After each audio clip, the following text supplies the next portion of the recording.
प्यारे विद्यार्थियों, पिछले भाग में हमने सीखा था कि भाषा के 3 प्रकार होते हैं। भाषा के 3 प्रकार होते हैं। नंबर 1 सांकेतिक भाषा, सांकेतिक भाषा नंबर 1 पे, और नंबर 2 मौखिक भाषा, नंबर 2 मौखिक भाषा, नंबर 3 लिखित भाषा, नंबर 3 लिखित भाषा। तो ये है भाषा के तीनों प्रकार। इनमें से हमने देखा था कि सबसे कठिन भाषा कौन सी थी? सांकेतिक भाषा। क्योंकि सबसे कठिन इसलिए है क्योंकि संकेतों के माध्यम से हर बात को समझना संभव नहीं है। और सबसे सरल भाषा कौन सी थी? सबसे सरल भाषा थी अपनी मौखिक भाषा। ठीक है। और लिखित भाषा जो है ना, वो क्या है? सरल भी है और कठिन भी है। सरल तो उनके लिए हैं जिनको लिखना पढ़ना आता है, और कठिन उनके लिए है जिनको लिखना पढ़ना आता नहीं है। इसलिए आपको अगर एग्जाम में पूछ लें कि इन तीनों में से सबसे कठिन भाषा कौन सी है, तो आपका आंसर होगा सांकेतिक भाषा। और आपसे ऐसे पूछ लें कि सबसे सरल भाषा कौन सी है, तो आपका आंसर होगा मौखिक भाषा। ठीक है, इसका स्क्रीनशॉट ले लो, फिर आगे चलते हैं। हमने पिछले अध्याय में भाषा का भाग 1 में सामान्य जानकारी ली थी। आज हम पढ़ेंगे भाषा का सामान्य परिचय भाग 2। भाषा के सामान्य परिचय भाग 2 में आज हम ये देखेंगे कि हिंदी भाषा का उद्भव कैसे हुआ। हिंदी भाषा का उद्भव कैसे हुआ? हिंदी भाषा का उद्भव कैसे हुआ? हिंदी भाषा का उद्भव कैसे हुआ? हम देखें कि हमारे इतिहास में हम जानते हैं कि मूल भाषा जो थी ना, वो हमारे कौन सी थी? संस्कृत थी। मूल भाषा कौन सी थी? संस्कृत थी। और संस्कृत के 2 भाग हुए। नंबर 1 में वैदिक और नंबर 2 में लौकिक। ठीक है, संस्कृत भाषा को 2 भागों में बांटा गया, वैदिक और लौकिक। वैदिक भाषा में वेद उपनिषद लिखे गए, और लौकिक भाषा है वो हमारे आगे लोक प्रचलन में। लौकिक भाषा कहाँ आ गई? लोक प्रचलन में। वैदिक भाषा थोड़ी हार्ड थी, इसलिए इनका आगे विकास नहीं हुआ। लौकिक भाषा हमारे लोक प्रचलन में आ गई। क्यों आ गई? क्योंकि ये वैदिक भाषा की तुलना में आसान थी। फिर देखना, लौकिक भाषा में क्या था कि सामान्य बोलचाल के रूप में इस भाषा का यूज करते थे। और फिर लौकिक भाषा से क्या हुआ? लौकिक भाषा से उत्पन्न कौन सी भाषा हुई? जिस भाषा का नाम था पाली भाषा। लौकिक भाषा से कौन सी भाषा बनी? पाली भाषा। और पाली भाषा में बौद्ध धर्म के ग्रंथ लिखे गए। बौद्ध धर्म के कौन से ग्रंथ लिखे गए? त्रिपिटक ग्रंथ लिखे गए। बौद्ध धर्म के कौन से ग्रंथ लिखे गए? त्रिपिटक। पहले आप इतना स्क्रीनशॉट ले लो, बाद में आगे चलते हैं। हाँ, फिर क्या हुआ कि पाली भाषा का विकास हो गया। और इसके बाद में कौन सी भाषा विकास हो? देखो, पाली के बाद में विकास हुआ प्राकृत भाषा का। और इस भाषा में क्या लिखा गया? देखो ध्यान से सुनना। पाली भाषा में तो लिखे गए थे बौद्ध धर्म के ग्रंथ, और इस भाषा में क्या लिखे गए थे? जैन धर्म के आगम ग्रंथ, है ना। जैन धर्म के ग्रंथ लिखे गए। कौन से ग्रंथ लिखे गए थे? आगम ग्रंथ। कौन सी भाषा में? अपने प्राकृत भाषा में। फिर देखना इसके बाद में क्या हुआ, हाँ इसके बाद में विकास हुआ अपभ्रंश भाषा का, अपभ्रंश भाषा का, अपभ्रंश भाषा का विकास हुआ। ठीक है, इसके बाद में अपभ्रंश का क्या मतलब है, प्राकृत भाषा का बिगड़ा हुआ रूप जो होता है ना, इसको बोलते हैं अपभ्रंश भाषा। और इसी का ही एक भाग है शोर शैली, इसी का ही एक भाग है शोर शैली, शोर शैली अपभ्रंश, शोर शैली अपभ्रंश। इनसे किस भाषा का विकास हुआ, हिंदी भाषा का विकास हुआ। यह है हिंदी भाषा का विकास क्रम। हाँ, अब ध्यान रखना, अगर ऐसे आ जाए हिंदी भाषा का विकास हुआ, तो देखना ए में क्या लिखा हुआ है, संस्कृत से, ब में क्या लिखा हुआ है, अपभ्रंश से, स में शोर शैली अपभ्रंश से, और द में उपरोक्त में से कोई नहीं। वैसे तो देखा जाए ना तो हिंदी भाषा का विकास क्रम संस्कृत से भी हुआ है, अपभ्रंश से भी हुआ है, शोर शैली से भी हुआ है, लेकिन अगर एग्जाम में से आ जाए तो अपन कौन सा आंसर देंगे, जो इनमें से नजदीक का आंसर होगा ना वही हमारा आंसर राइट होगा। तो हिंदी भाषा का जो एकदम नजदीक आंसर कौन सा है, शोर शैली अपभ्रंश, तो हमारा आंसर राइट कौन सा हो जाएगा, शोर शैली अपभ्रंश से। अगर यह नहीं आए, शोर शैली अपभ्रंश नहीं आए, तो हमारा आंसर क्या हो जाएगा, अपभ्रंश हो जाएगा। अगर ये अपभ्रंश भी नहीं आए तो हमारा आंसर क्या हो जाएगा, संस्कृत हो जाएगा। ठीक है, ये था हिंदी भाषा का विकास क्रम। ठीक है, और ये विकास जो क्रम था ये ऐतिहासिक दृष्टि से गिना जाता है। ठीक है, अब हम बात करेंगे हिंदी भाषा का भौगोलिक विकास कहाँ कहाँ हुआ, कैसे हुआ। अब हम बात करेंगे हिंदी भाषा के भौगोलिक विकास का, कि हिंदी भाषा का भौगोलिक विकास कहाँ कहाँ हुआ। देखना, अपने भारत देश की बात कर रहे हैं कि मध्य देशीय भाग में, मध्य देशीय भाग में हिंदी भाषा का क्या है, मध्य देशीय भाग में हिंदी भाषा का बाहुल्य है। कौन, यहां पर ज्यादातर हिंदी भाषा बोली जाती है। और इनमें आप ध्यान से देखना कि अपने राजस्थान में है ना हिंदी भाषा कहाँ बोली जाती है, ये ध्यान रखना। हिंदी भाषा बोली जाती है झारखंड, अपने यूपी, एमपी और HP, UP Uttar Pradesh, MP Madhya Pradesh, HP Himachal Pradesh और हरियाणा और अपने छत्तीसगढ़ और दिल्ली और अंडमान निकोबार द्वीप समूह है, अंडमान निकोबार द्वीप समूह है, यहाँ भी हिंदी भाषा बोली जाती है। और गंगा यमुना का मैदानी भाग, गंगा यमुना का मैदानी भाग हिंदी भाषा का बाहुल्य क्षेत्र है। और इसके अलावा आप देखना उत्तराखंड में भी हिंदी भाषा का बाहुल्य है। तो यह है हमारा हिंदी भाषा का भौगोलिक विकास। मध्य देशीय भाग में हिंदी भाषा क्या है, बाहुल्य है।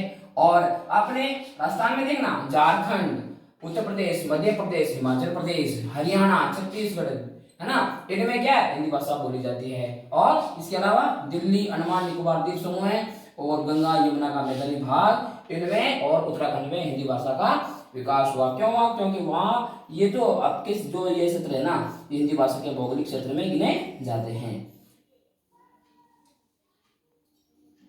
अब हम बात करेंगे हिंदी भाषा के राजनीतिक विकास के उपलक्ष्य में। हिंदी भाषा का राजनीतिक विकास कैसे हुआ, संवैधानिक विकास कैसे हुआ, है ना, संवैधानिक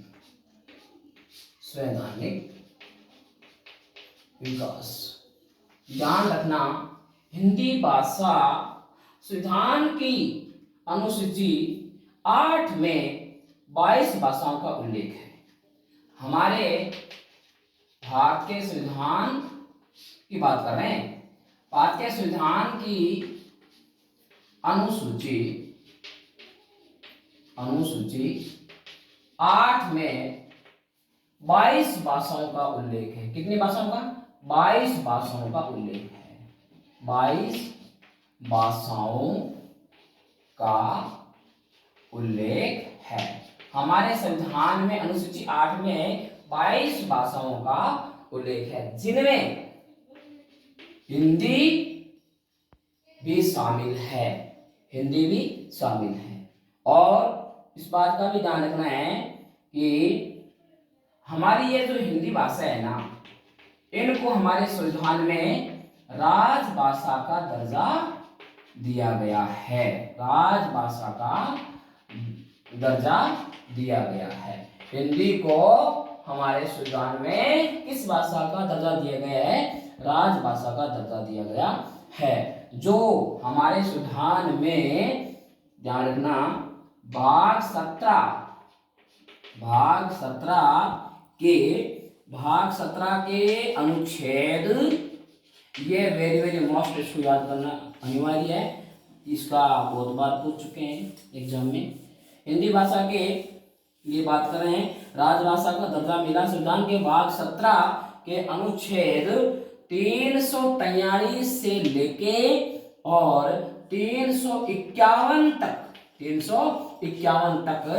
हिंदी भाषा के बारे में बताया गया है। हिंदी राजभाषा का अपने को दर्जा मिल गया और भाग 17 में है इसका, और अनुच्छेद 343 से 351 तक हिंदी भाषा के बारे में हमारे संविधान में बताया गया है। ये था हमारे हिंदी भाषा का राजनीतिक और संवैधानिक विकास। ठीक है, अब हमारे एक नाम और मिल गया, राजभाषा। तो हम देखेंगे कि भाषा जो होती है ना, एक तो होती है राष्ट्रभाषा, है ना, और दूसरी होती है राजभाषा, और एक होती है मातृभाषा, है ना। तो ध्यान रखना, राष्ट्रभाषा का क्या मतलब है, ध्यान रखना। राष्ट्रभाषा वह भाषा होती है जो संपूर्ण राष्ट्र के लोग उस भाषा को बोलते हैं। ठीक है, संपूर्ण राष्ट्र के अधिकांश लोगों द्वारा बोली जाने वाली भाषा। संपूर्ण देश में अधिकांश लोगों द्वारा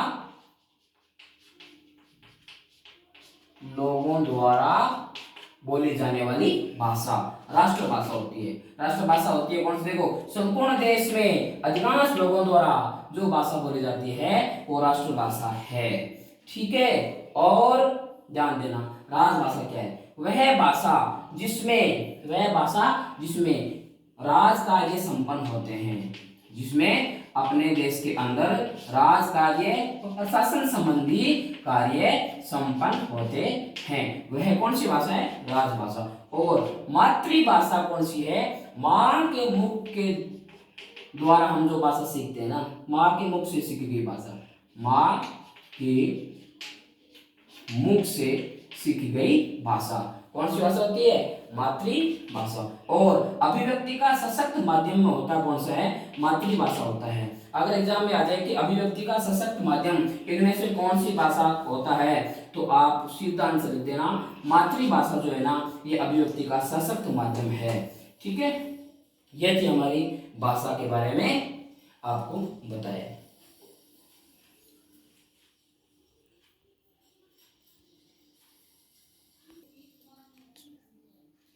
हाँ, अब हमने एक इसमें अपने पास में शब्द आया बोली। बोली क्या होता है? बोली वह होती है जैसे सीमित क्षेत्र में जो भाषा बोली जाती है ना, सीमित क्षेत्र में बोली जाने वाली भाषा। सीमित का मतलब क्या होता है? कम। सीमित क्षेत्र में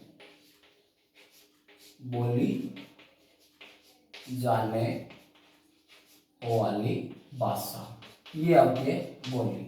मतलब सीमित क्षेत्र में बोली जाने वाली भाषा क्या होती है? बोली होती है। अगर इनका क्षेत्र व्यापक हो जाए, क्या हो जाए? व्यापक हो जाए, तो वह क्या बन जाएगी? भाषा बन जाएगी। इसका मतलब क्या हुआ कि सीमित क्षेत्र में बोली जाने वाली भाषा तो बोली होती है, और व्यापक क्षेत्र में, है ना, व्यापक क्षेत्र में बोली जाने वाली जो बोली होती है उसको क्या कहते हैं? भाषा कहते हैं। और मातृभाषा का आपको मैंने बता ही दिया कि माँ के द्वारा सीखी गई भाषा, माँ के मुख के द्वारा, है ना, माँ के मुख के द्वारा सीखी गई भाषा। और देखना ध्यान से कि सशक्त अभिव्यक्ति का माध्यम जो होता है ना, वो मातृभाषा होता है, ये ध्यान रखना। और राजभाषा क्या होती है? राजकार्य की भाषा, जिसमें प्रशासन संबंधी सारे कार्य संपन्न किए जाते हैं, वह क्या होती है? राजभाषा। और राष्ट्रभाषा कौन सी होती है? संपूर्ण राज्य की अधिकांश लोग, संपूर्ण राज्य के अधिकांश लोग, अधिकतर लोग जो भाषा यूज में लेते हैं, राष्ट्रभाषा होती है। और एक देश अपने दूसरे देश से जो व्यापार संबंधी जो भी बातें करते हैं, वो भी भाषा कौन सी होती है? राष्ट्रभाषा में करते हैं।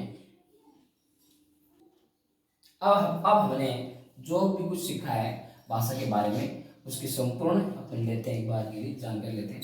भाषा शब्द की उत्पत्ति किससे हुई थी? बास धातु से, ठीक है, बास धातु से। और बास का मतलब क्या होता? बास का मतलब था विचारों को प्रकट करना, विचारों को प्रकट करना, विचारों को प्रकट करना, ये था। और विचारों का आदान प्रदान, विचारों का आदान प्रदान, लेना देना, संप्रेषण, ये किसके माध्यम से होता था? इसके लिए हमें भाषा रूप के माध्यम की आवश्यकता होती है, ठीक है। माध्यम कौन सा? भाषा। किसके लिए? विचारों का आदान प्रदान करने के लिए। और भाषा की विशेषता कौन कौन सी थी? नंबर 1 थी अर्जित सम्मति। भाषा अर्जित सम्मति है, इसका अर्जन करना पड़ता है, वो भी अपने समाज में रहकर की। और दूसरा, भाषा क्या था? भाषा सामाजिक प्रक्रिया है। भाषा क्या है? सामाजिक प्रक्रिया। क्यों? क्योंकि भाषा जो है ना, वो समाज में रहकर के सीख सकते हैं। और एक और कौन सा भाषा की विशेषता में? भाषा का कोई अंतिम स्वरूप नहीं होता, भाषा का अंतिम स्वरूप नहीं होता, है ना। इसलिए क्यों नहीं होता? क्योंकि भाषा क्या है? परिवर्तनशील, भाषा में बदलाव होते रहते हैं। इसीलिए क्या था ना कि भाषा की उत्पत्ति किससे हुई थी? संस्कृत भाषा से, है। और फिर इसके हो गए 2 भाग, एक भाग तो हो गया वैदिक भाग हो गया, और दूसरा कौन सा हो गया था? लौकिक भाग, है ना। फिर लौकिक भाषा से भाषा कौन सी बनी थी? पाली। फिर कौन सी बनी थी? प्राकृत, है ना। और फिर कौन सी बनी थी? अपभ्रंश। कौन सी बनी थी?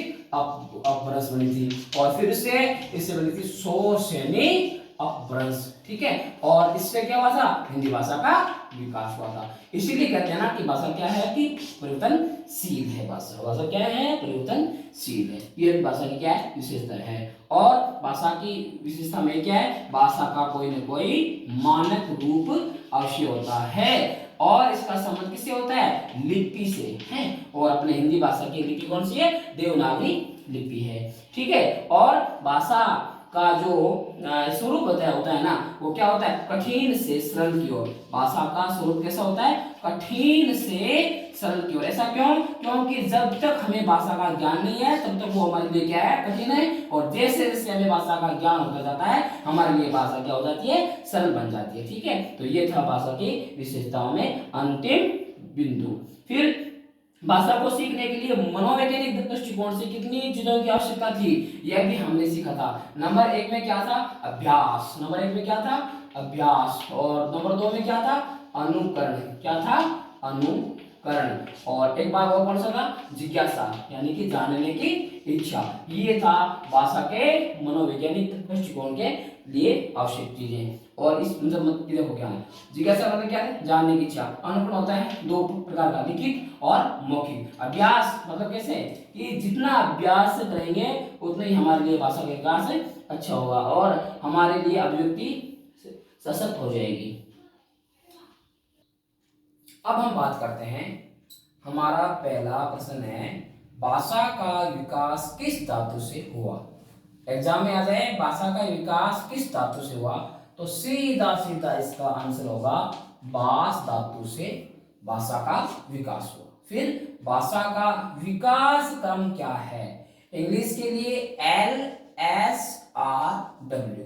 L listen, S speak, R read, W right. Listen सुनना, स्पीक बोलना, रीड पढ़ना, राइट लिखना।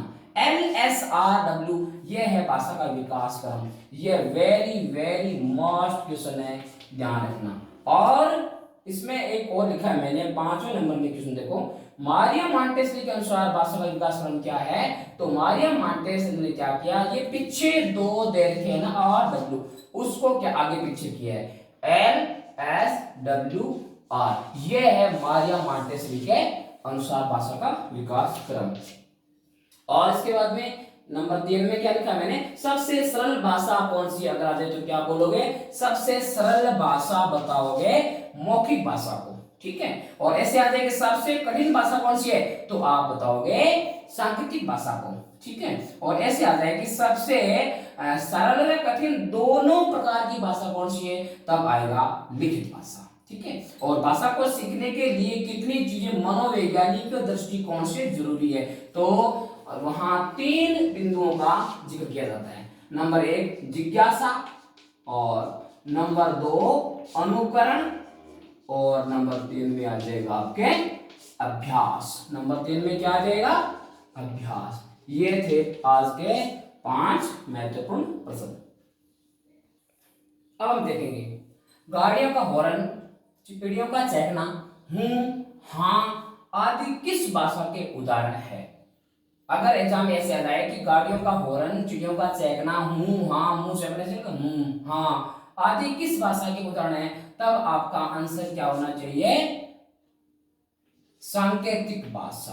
क्या होना चाहिए, सांकेतिक भाषा। ऐसा क्यों, असार्थक अस्पष्ट ध्वनियां जितनी भी होगी वो सारी की सारी सांकेतिक भाषा में गिनी जाएगी, ठीक है। और नंबर 7 पे क्या है कि पुस्तकें, न्यूज़पेपर आदि किस भाषा के उदाहरण है। बहुत सिंपल सा प्रश्न है, लिखित भाषा के।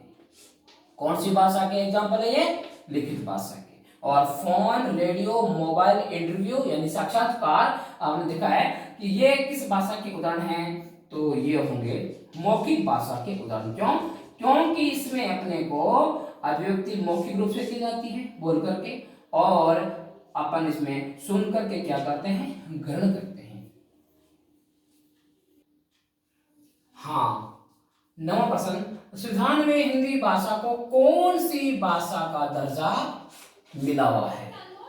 ये आ जाए, प्रश्न आ जाए कि राष्ट्रभाषा, राजभाषा, सांकेतिक भाषा और एक कोई और भाषा आ जाए लिखित भाषा, तो आपको ध्यान रखना है हिंदी भाषा को संविधान में राजभाषा का दर्जा मिला हुआ है। और नंबर 10वां, हिंदी भाषा का जिक्र किस अनुसूची में किया गया, 8वीं अनुसूची में। कौन सी अनुसूची में, 8वीं अनुसूची में। और कितनी भाषाओं के साथ, 22 भाषाओं के साथ, 22 भाषा।